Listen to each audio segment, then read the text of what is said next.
بسم اللہ الرحمن الرحیم۔ محترم ناظرین، السلام علیکم ورحمۃ اللہ وبرکاتہ۔ جماعت اسلامی ہند شعبہ خواتین کی جانب سے ایک ماہ کی 1 سپٹمبر تا 30 سپٹمبر ملک گیر مہم چلائی جا رہی ہے، جس کا عنوان ہے اخلاقی محاسن آزادی کے ضامن۔ اسی سلسلے میں آج ہم گفتگو کریں گے ڈاکٹر رضی الاسلام ندوی صاحب سے۔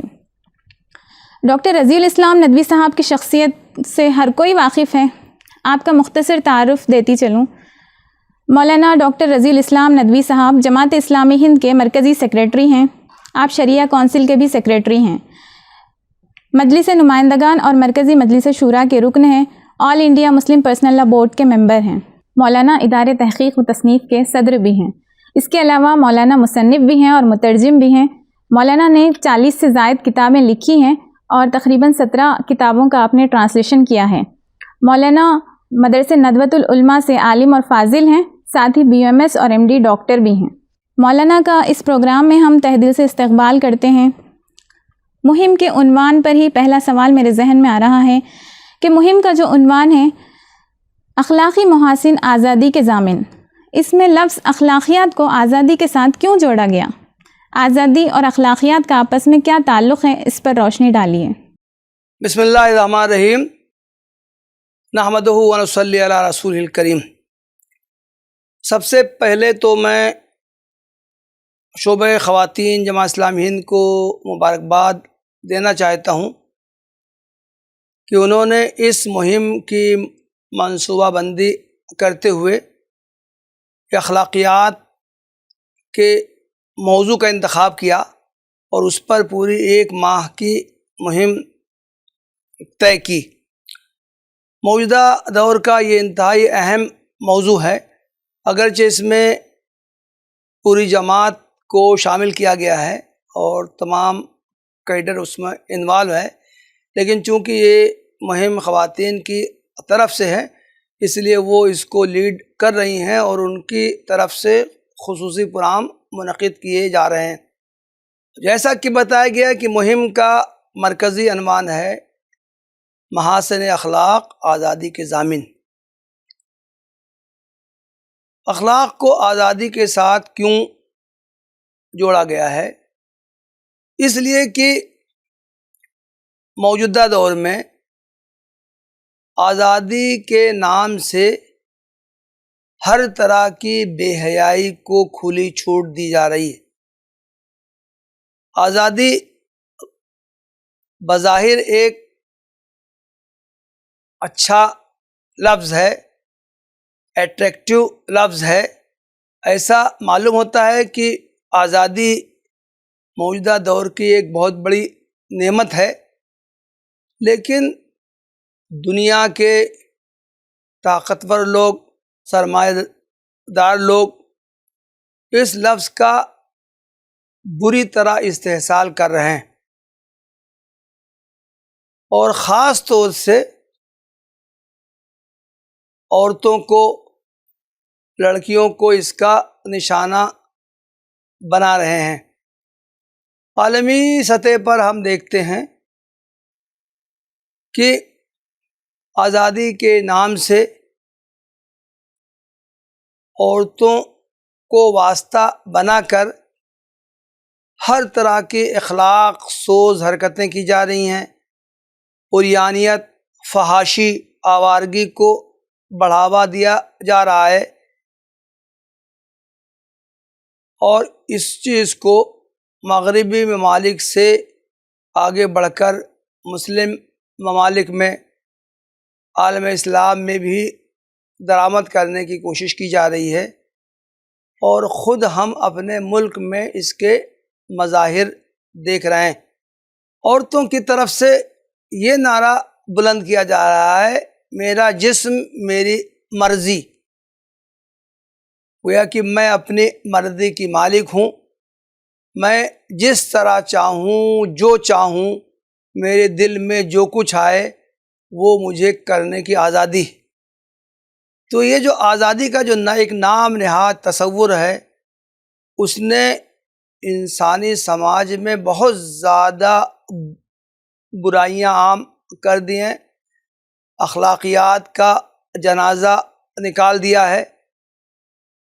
انسانوں کے آپس میں جو ایک دوسرے کے حقوق عائد ہوتے ہیں اس کی کوئی پرواہ نہ کر کے ہر شخص، ہر مرد، ہر عورت، ہر نوجوان لڑکا، ہر نوجوان لڑکی بس اپنی خواہشات نفس کے پیچھے دوڑے چلے جا رہے ہیں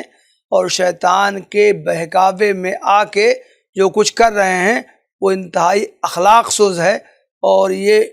انسانی سماج کو یہ پارا کرنے والا ہے۔ تو اس صورتحال میں یہ ضرورت محسوس ہوتی ہے، اور غالباً اسی ضرورت کو محسوس کرتے ہوئے جو مہم شعبہ خواتین کی طرف سے طے کی گئی ہے اس میں آزادی کے ساتھ اخلاقیات کو جوڑا گیا ہے۔ اس سے یہ واضح کرنا مقصود ہے کہ اگر آزادی کو اخلاقیات سے جوڑا جائے، اس سے مربوط کیا جائے، اسی صورت میں انسانی سماج کی بھلائی بہتری ہو سکتی ہے۔ جو آزادی اخلاقیات سے عاری ہو، اخلاقیات سے اس کا کوئی تعلق نہ ہو، وہ آزادی انسانی سماج کے لیے رحمت نہیں بلکہ رحمت ہے۔ اس سے انسانی سماج حقیقت میں جانوروں کا ایک باڑہ جس میں کسی طرح کی اخلاقی پابندیاں نہیں ہوتی ہیں، اس شکل میں وہ تبدیل ہو جاتا ہے۔ اسلامی اخلاقیات سے کیا مراد ہے؟ قرآن مجید اس کو کس طرح پیش کرتا ہے؟ دیکھیں، اخلاق کا تذکرہ قرآن مجید میں اور احادیث میں دونوں میں اس کا تذکرہ آیا ہے، اور اس پر بہت زیادہ زور دیا گیا ہے۔ سورہ اعراف میں اللہ کے رسول صلی اللہ علیہ وسلم کے کچھ اوصاف بیان کیے گئے ہیں۔ آیت نمبر 157 میں کہا گیا ہے، یامرہم بالمعروف وینہاہم عن المنکر ویحل لہم الطیبات ویحرم علیہم الخبائث، یعنی یہ جو آخری پیغمبر ہیں وہ لوگوں کو معروفات کا حکم دیتے ہیں، منکر غلط کاموں سے روکتے ہیں، پاکیزہ چیزیں ان کے لیے حلال قرار دیتے ہیں، جو خبائث، جو غلط چیزیں، جو گندی چیزیں، جو ناپاک چیزیں ہیں ان سے وہ روکتے ہیں۔ اور لوگوں نے اپنے اوپر جو بودھ لاد لیے تھے، جو بیڑیاں اپنے پیروں میں ڈال لی تھیں، جو طوق اپنے گلے میں ڈال لیے تھے، ان سے وہ یہ پیغمبر ان سے ان کو آزادی عطا کرتے ہیں۔ تو خود اس آیت میں پیغمبر کا جو مشن بیان کیا گیا ہے اس سے یہ معلوم ہوتا ہے کہ پیغمبر جو ہیں وہ انسانی فطرت کے مطابق انسانوں کی اصلاح کا کام انجام دیتے ہیں۔ معروفات میں وہ تمام چیزیں آ گئی ہیں جن کو انسانی فطرت قبول کرتی ہے، جن کا اسلامی شریعت میں حکم دیا گیا ہے، اور منکرات میں وہ تمام چیزیں آ جاتی ہیں جن سے انسانی فطرت ابا کرتی ہے اور اسلامی شریعت میں ان سے روکا گیا ہے۔ تو پیغمبر کا کام یہ ہے کہ وہ معروفات کا حکم دیتا ہے، منکرات سے روکتا ہے، لیکن خاص طور سے مزید یہ بات کہی گئی ہے کہ پیغمبر جو ہے پاکیزہ چیزیں لوگوں کے سامنے اس کو جائز کر کے پیش کرتا ہے، اور جو چیزیں انسانی سماج کے لیے، انسانی فطرت کے لیے، انسانی جسم کے لیے، انسانی کلچر کے لیے، تہذیب کے لیے نقصان دہ ہیں ان کو وہ حرام قرار دیتا ہے۔ اور خود لوگوں نے اپنی آزادی کے نام سے خواہشات نفس کے دباؤ میں آ کر، شیطان کے بہکاوے میں آ کر اپنے آپ کو جن چیزوں میں مبتلا کر لیا ہے، جکڑ لیا ہے، پیغمبر ان چیزوں سے انسانوں کو آزادی عطا کرتا ہے۔ یہ تو میں نے ایک آیت قرآن کی پیش کی ہے، اس طرح کی قرآن مجید میں بہت سی آیتیں ہیں جن میں کہ پیغمبر کا مشن بیان کیا گیا ہے کہ وہ اخلاقیات کی تعلیم دینے والے ہیں، اور غیر اخلاقی باتوں، غیر اعمال اور غیر اخلاقی حرکتوں سے ان کو بچانے والے ہیں۔ اسی چیز کی تلقین احادیث میں بھی آئی ہے۔ اللہ کے رسول صلی اللہ علیہ وسلم نے اپنے بارے میں ایک حدیث میں ہے کہ یہ فرمایا، انما بعثت لاتمم مکارم الاخلاق، میری بعثت ہی اس لیے ہوئی ہے تاکہ میں اعلیٰ اور پاکیزہ اخلاق کی میں تکمیل کروں۔ ہم یہ جانتے ہیں کہ پیغمبروں کا تو کام ہوتا ہے کہ وہ لوگوں کو شرک سے، کفر سے، ظلم سے لوگوں کو نجات دلائیں، ایک اللہ کی عبادت کی طرف ان کو بلائیں، آخرت کے عقیدے ان کے دل میں بٹھائیں۔ ان کاموں کو اگر ایک جملے یا ایک لفظ سے تعبیر کیا گیا ہے وہ اس حدیث میں اخلاق، پیغمبر کی بعثت کا مقصد ہے کہ وہ مکارم اخلاق کی تکمیل کرے۔ تو اس سے ہم سمجھ سکتے ہیں اسلامی نقطہ نظر سے اخلاقیات کا دائرہ پوری انسانی زندگی پر محیط ہے، اور خاص طور سے وہ حصہ جو حقوق العباد سے متعلق ہے، انسانوں کے آپس کے تعلقات، ان کا رہن سہن، ان کی معاشرت، ایک دوسرے پر ان کے جو حقوق عائد ہوتے ہیں، اس چیز کو اسلام میں اخلاق سے تعبیر کیا گیا۔ اس سے معلوم ہوتا ہے کہ اسلام نے بندوں کو اسلامی اخلاقی حدود میں رہتے ہوئے آزادی دی ہے۔ تو اسلام کا تصور آزادی اور موجودہ دور کا آزادی کا تصور، ان دونوں کو واضح کیجیے۔ یہ بہت مشہور ایک واقعہ ہے۔ حضرت عمر ابن الخطاب رضی اللہ عنہ کے دور میں مصر کے گورنر تھے حضرت عمرو ابن العاص۔ واقعہ یہ ہے کہ گھوڑ دوڑ کے ایک مقابلے میں گورنر کے بیٹے نے ایک دوسرے عام شہری کو مار دیا۔ اس میں مار دیا کہ وہ عام شہری کا گھوڑا گورنر کے بیٹے کے گھوڑے سے آگے بڑھ گیا تھا۔ اس شخص نے خلیفہ کے دربار میں پہنچ کر شکایت کی۔ حضرت عمر نے گورنر اور اس کے بیٹے دونوں کو اپنے دربار میں بلایا، قصاص دلوایا، اور پھر انہوں نے جو جملہ کہا وہ تاریخی جملہ ہے، وہ آب ذر سے لکھے جانے کے قابل۔ حضرت عمر نے فرمایا تھا، متی استعبدتم الناس وقد ولدتہم امہاتہم احرارا، تم نے لوگوں کو کب سے غلام بنا لیا حالانکہ ان کی ماؤں نے انہیں آزاد پیدا کیا تھا۔ اس روایت سے، یہ حضرت عمر کے اس قول سے ہم اسلام کا تصور آزادی اچھی طرح سمجھ سکتے ہیں۔ اسلام نے ہر شخص کو آزاد پیدا کیا ہے، ہر انسان آزاد ہے، دوسرا انسان اس کو جبراً اپنی مرضی اس پر تھوپ نہیں سکتا، اس کو اپنا غلام نہیں بنا سکتا، نہ جسمانی طور پر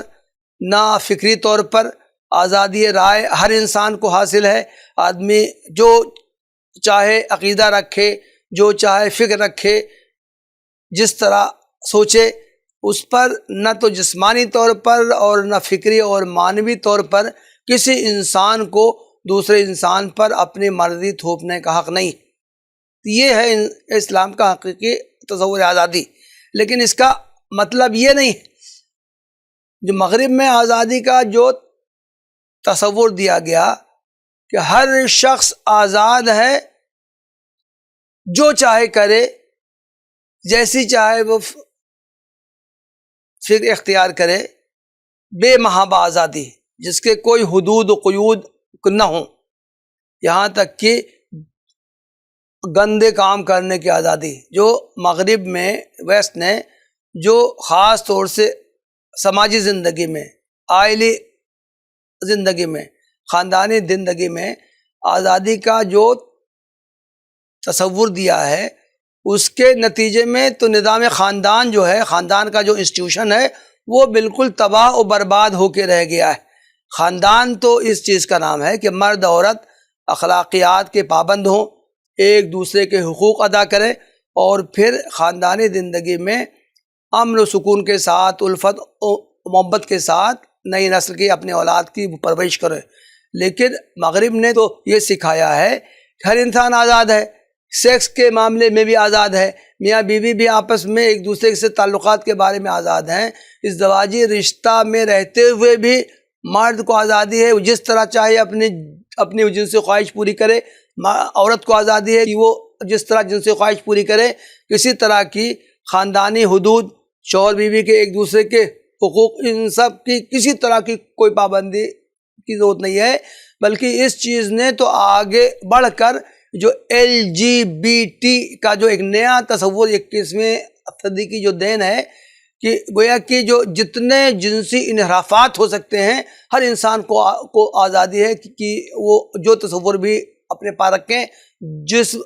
رجحان میں بھی وہ مبتلا ہو اس کو آزادی۔ تو اسلام اتنی ایسی آزادی کا اسلام قائل نہیں، بے محابہ آزادی کا اسلام قائل نہیں ہے۔ اسلام یہ کہتا ہے کہ انسانی ایک دوسرے کو غلام بنانا جائز نہیں ہے، نہ جسمانی طور سے نہ فکری طور سے۔ انسان آزاد ہے اظہار رائے میں،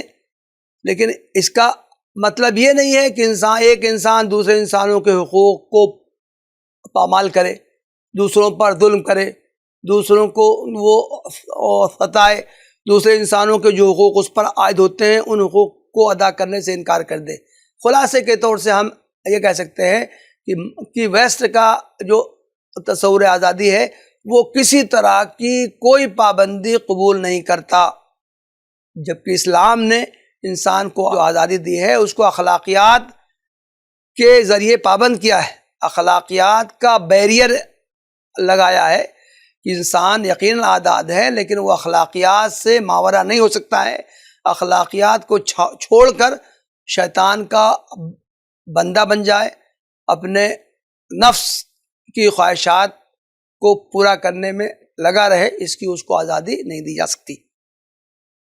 مولانا، آج کل جو ہم دیکھ رہے ہیں مغربی تہذیب علم، سائنس اینڈ ٹیکنالوجی اور تفریح کے میدان میں قیادت کر رہی ہے، تو نوجوانوں کی یہ تو ضرورت بھی ہے اور نوجوان اس سے بہت متاثر ہو رہے ہیں۔ نوجوان جب مثبت کام کی طرف بڑھتے ہیں اس میدان میں تو ان کو منفی چیزیں اپنی طرف راغب کرتی ہے، جس کی وجہ سے اخلاقی گراوٹ آ رہی ہے۔ تو اس سے بچنے کے لیے آلٹرنیٹیو ہم نوجوانوں کے لیے کیا دے سکتے ہیں؟ اس کے علاوہ اسلام میں تفریح کے لیے کیا جائز چیزیں ہیں، اس پر روشنی ڈالیے۔ دیکھیے،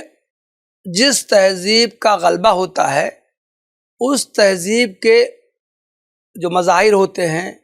جو کلچر ہوتے ہیں، جو انسٹرومنٹ ہوتے ہیں، جو آلات ہوتے ہیں، وہ چیزیں بھی سماج میں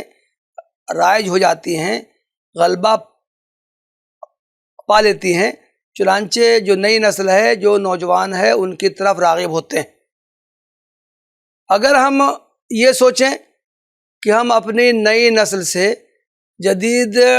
ٹیکنالوجی کی جو بھی صورتیں ہیں ان سے ہم بچا لے جائیں گے، ان سے ان کو محفوظ رکھیں گے اور نئی ٹیکنالوجی کی ان کو ہوا بھی لگنے نہیں دیں گے، تو یہ ناممکن ہے۔ اس لیے صحیح طریقہ یہ ہے کہ جن چیزوں کی وجہ سے، جن ٹولز کی وجہ سے نئی نسل کے اندر بد اخلاقی پیدا ہو رہی ہے، طرح طرح کے وہ معائب میں شکار ہو رہے ہیں، غلط کاموں میں شکار ہو رہے ہیں، تو ہم ان چیزوں کا الٹرنیٹ انہیں فراہم کریں۔ آج کل موبائل کا، ملٹی میڈیا کا بہت زیادہ چرچا ہے، دورہ ہے۔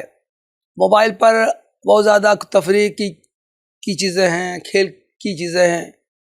فحش وریاں مناظر، کچھ ڈرامے یا اور چیزیں آتی ہیں۔ تو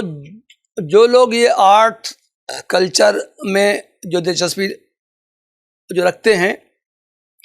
ان کی ذمہ داری ہے کہ وہ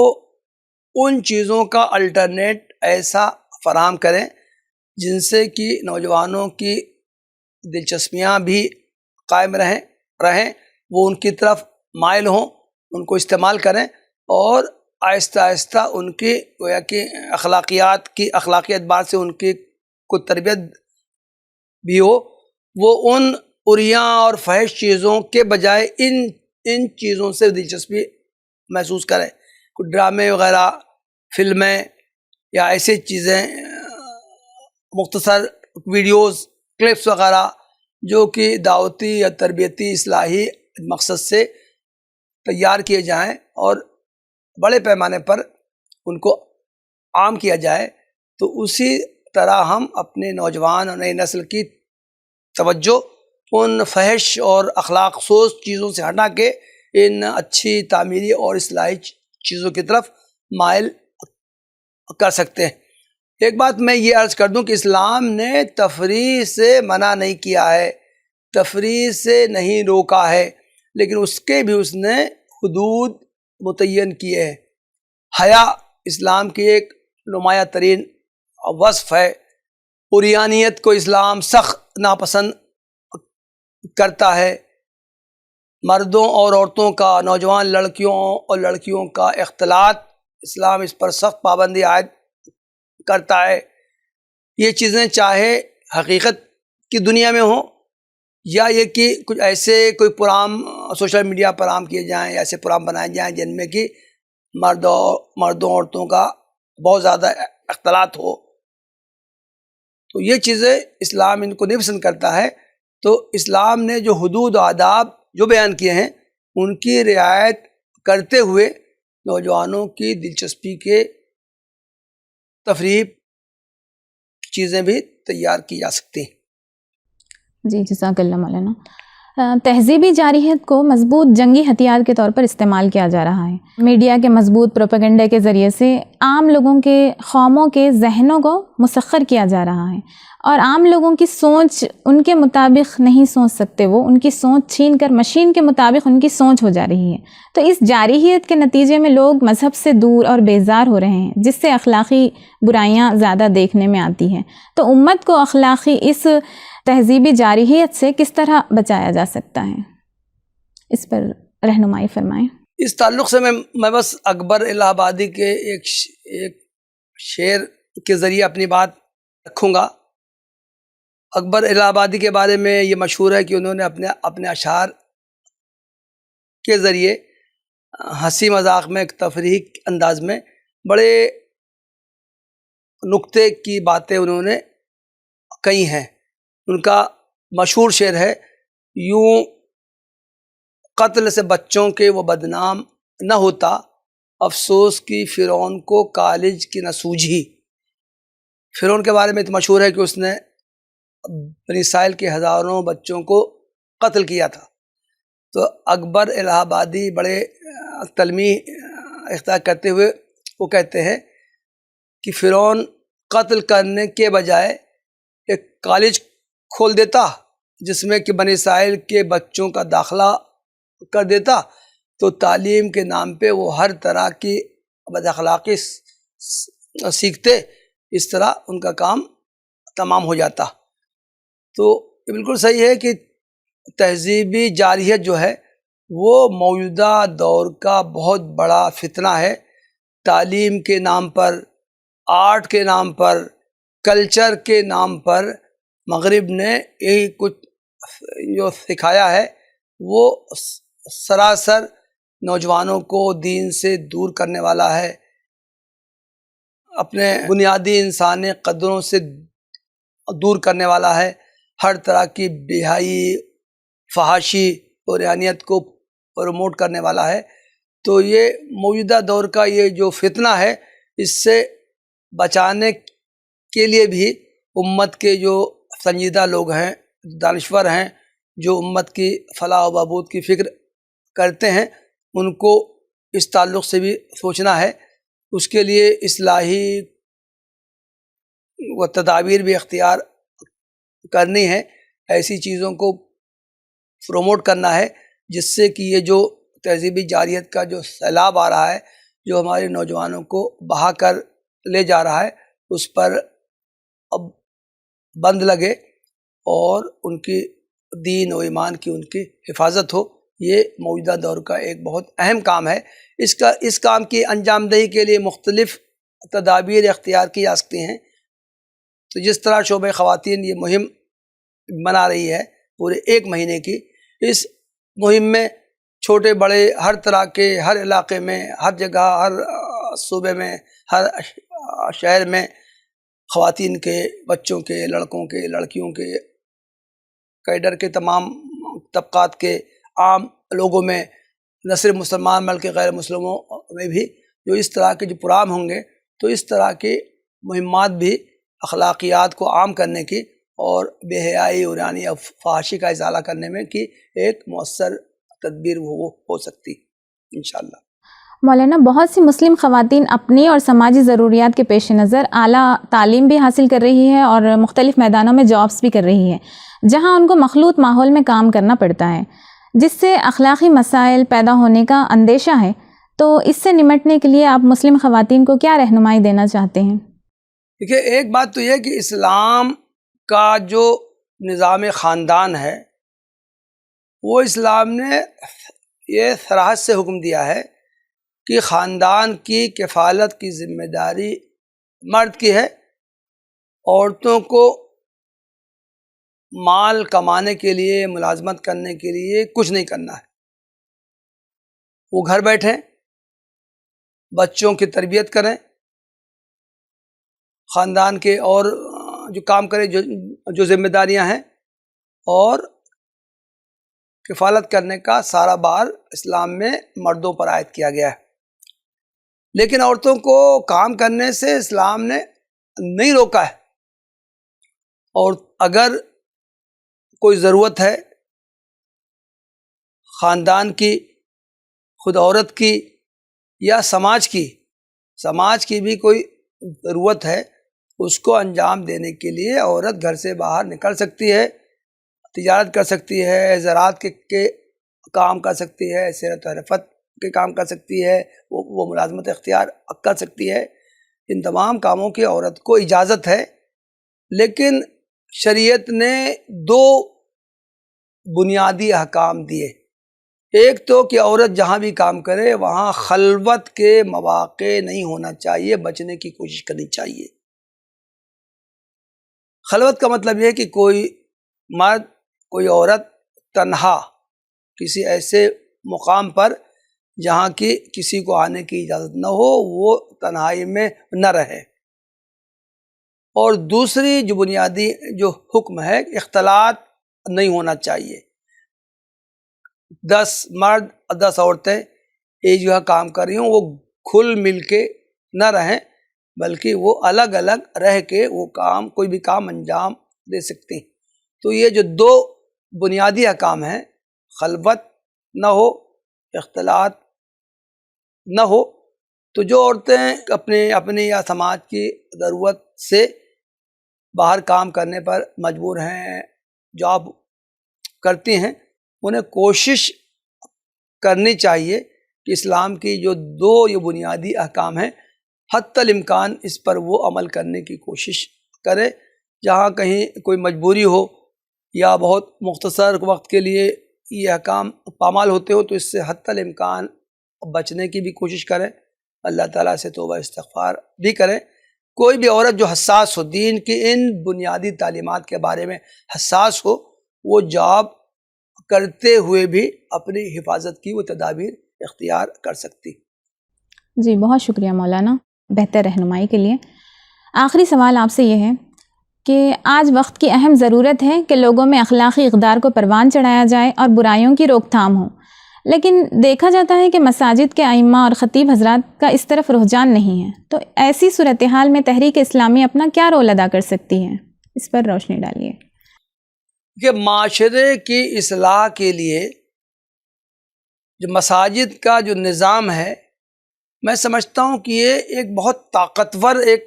نظام ہے۔ اگر اس سے صحیح طریقے سے فائدہ اٹھایا جائے تو مسلم سماج کی بہت اچھی طرح اصلاح ہو سکتی۔ ہم جانتے ہیں کہ جمعہ کی نماز میں تو وہ لوگ بھی آتے ہیں جو کہ 5 وقتہ نمازوں کے عادی نہیں ہوتے ہیں، بلکہ ہم تو یہ دیکھتے ہیں کہ جو ایسے لوگ ہیں جو 5 وقتہ نماز کے لیے مسجد میں نہیں آ پاتے ہیں، وہ جمعہ کے دن زیادہ اہتمام کرتے ہیں، اور یہ پکے نمازیوں کے مقابلے میں وہ جلدی مسجد میں آتے ہیں جمعہ کو۔ اگر یہ جو خطبہ جمعہ کا جو ایک نظام ہے اس کو اختیار کیا جائے، ائمہ حضرات جو ہیں وہ یہ سماجی جو موضوعات ہیں، انسانوں کے آپس میں ایک دوسرے کے حقوق کیا ہیں، اسلام کیسا سماج قائم کرنا چاہتا ہے، کن چیزوں کا اسلام نے حکم دیا ہے، اخلاقیات کے خلاف کیا کیا چیزیں ہیں جن سے اسلام نے روکا ہے، تو ائمہ حضرات پورے سال کی منصوبہ بندی کریں، موضوعات کی ایک لسٹ بنائیں، ایک موضوع پر وہ خطبہ دیں، قرآن کے آیات پیش کریں، احادیث پیش کریں، صحابہ کے واقعات بتائیں، تو 1 سال 2 سال میں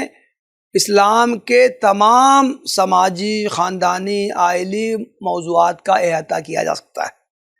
اولاً تو مسجدوں میں خطبات، اردو زبان میں خطبات دینے کا رواج نہیں ہے۔ جن مسجدوں میں اردو خطبہ کا رواج ہے یا خطبے سے پہلے اردو میں تقریر کی جاتی ہے، وہاں بھی یہ دیکھنے میں آتا ہے کہ ان کی ائمہ حضرات ادھر ادھر کے بے بنیاد قصے، کہانیاں، بزرگوں کی باتیں ایسی سناتے ہیں جن کا کہ سماج سے، آپسی انسانی حقوق سے، معاملات سے کوئی تعلق ہی نہیں ہوتا ہے۔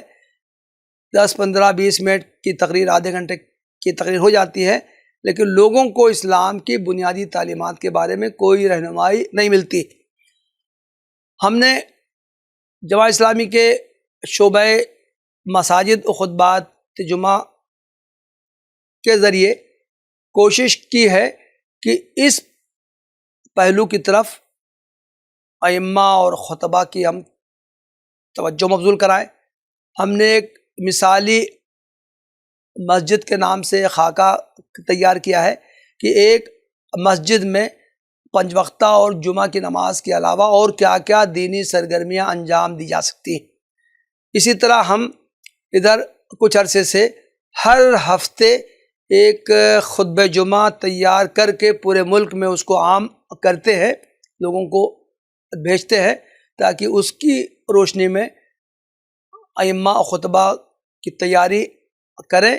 اور ان موضوعات کو اپنے خطبات میں اٹھائیں تاکہ ان کے ذریعے عوام تک دین کی بنیادی باتیں پہنچیں۔ الحمدللہ ان کوششوں کا اثر ہو رہا ہے۔ پورے ملک میں جو جماعت کے زیر انتظام جو مساجد ہیں ان میں اس کا اہتمام ہو رہا ہے، اور اس کے علاوہ جو دوسری اور بھی جو مساجد ہیں، دوسرے دینی تنظیموں، جماعتوں اور اداروں کے زیر انتظام جو مساجد ہیں، ان کے ذمہ داروں تک بھی ہم یہ خطبات جمعہ کو بھیجتے ہیں، اور اس کا ایک بہت اچھا اثر ہو رہا ہے۔ تو گویا کہ ہم سماج کی اصلاح کے لیے اور سماج میں اسلامی اخلاقیات کو عام کرنے کے لیے جو مسجد کا جو پلیٹ فارم ہے اس کو بخوبی استعمال کر سکتے ہیں۔ اگر ہم اس کا صحیح طریقے سے استعمال کریں تو اس کے ذریعے بھی ہم سماج کی اصلاح کے لیے کوشش کر سکتے ہیں، اور مسلمانوں میں جو عام اخلاقی برائیاں جو پنپ رہی ہیں ان سے ہم ان کو محفوظ کر سکتے ہیں۔ جزاکم اللہ خیراً کثیرا محترم۔ ہم جماعت اسلامی شعبہ خواتین کی جانب سے آپ سے تہ دل سے ممنون و مشکور ہیں کہ آپ نے اپنا قیمتی وقت نکالا اور ہماری رہنمائی فرمائی۔ جزاکم اللہ خیرا۔